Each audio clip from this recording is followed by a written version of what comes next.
হলো ইসলামী সংস্কৃতি অঙ্গনে কাজ করতেছি। আলহামদুলিল্লাহ বলেন। এখানে যারা শ্রোতা এসেছেন তাদের অনেকেই বয়স 30-এর নিচে। আমি আপনাদের এই কুলিয়ারচরে অনেক ইসলামী সঙ্গীত ওয়াজ মাহফিল করেছি। এখন মাহফিলের ব্যস্ততার কারণে সাংস্কৃতিক অনুষ্ঠানগুলোতে কম আসা হয়। আপনাদের স্থানীয় ইবাদা নাশিদ টিম তাদের এই চমৎকার আয়োজন শুনে আমি দাওয়াত রাখতে বাধ্য হয়েছি। আমি ইবাদা নাশিদ টিমকে ধন্যবাদ জানাবো এত চমৎকার একটি আয়োজন কুলিয়ারচরবাসীকে উপহার দেওয়ার জন্য। বন্ধুরা, আপনারা জানেন আমি বেশি মরমী সঙ্গীত গেয়ে থাকি, মরার গজল গাই। সবাইকে মরতে হবে তো এই জন্য মরার গজল বেশি গাই। গোরস্থানে একটু মাটি বায়না করে রাখ, কোথার থেকে শুরু করেছিলাম। কাফন আমার আপন, কবর আমার ঘাটি, কবরের আযাব কত কঠিন সইতে আমি পারিব না। এই জাতীয় অসংখ্য মরমী সঙ্গীত গেয়ে মানুষের হৃদয়ে স্থান নিয়েছে আনিস আনসারী। জোরে কোন কথা ঠিক কিনা? আজকেও আমি আমার পরিবেশনার শুরুতে একটি মরমী সঙ্গীত দিয়েই শুরু করব। গত কয়েকদিন আগে একটি নতুন চমৎকার মরমী সঙ্গীত আমি ইউটিউবে রিলিজ করেছি, আমার মরার খবর। আপনারা কেউ দেখেছেন? আমার মরার খবর। এটা আমি আনিস আনসারীর মরা না, সবার মরার খবর। জোরে কোন ঠিক কিনা? আমরা দোয়া করি আল্লাহ পাক আমাদের সবাইকে মরার আগে খাঁটি মুসলমান হিসাবে কবুল করুন, আমিন বলেন। আমার মরার খবর শুনলে জানা যায় আসিও, আমার মরার খবর শুনলে জানা যায় আসিও।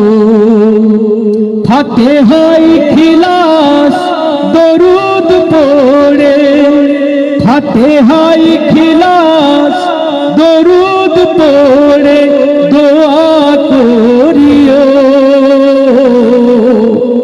আমার মরার খবর শুনলে জানা যায় আসিও, আমার মরার খবর শুনলে জানা যায় আসিও। রেখো না মনে কষ্ট ঘৃণা আমার কোনো কাজে, হতে পারে অনেকটা ভুল আমার চলার মাঝে। রেখো না মনে কষ্ট ঘৃণা আমার কোনো কাজে, হতে পারে অনেকটা ভুল আমার চলার মাঝে। শেষ বিদায়ের কালে আমায়, শেষ বিদায়ের কালে আমায় দেখতে আসিও,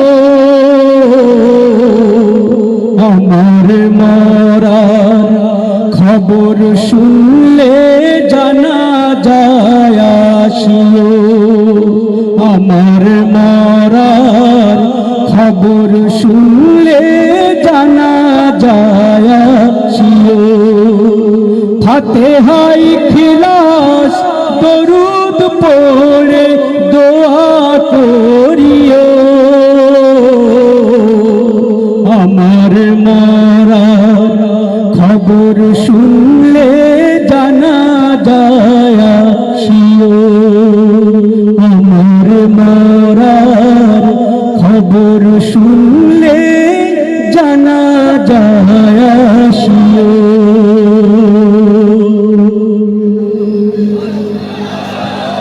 সবার মুখ থেকে উচ্চ আওয়াজে শুনতে চাই মারহাবা। আরো জোরে বলেন মারহাবা। বন্ধুরা, সবচেয়ে বেশি পরিচিত একটি সঙ্গীত আমার, আগের মতো শান্তি তো আর এখন পাওয়া যায় না। আপনারা এর আগে শুনছেন কিনা?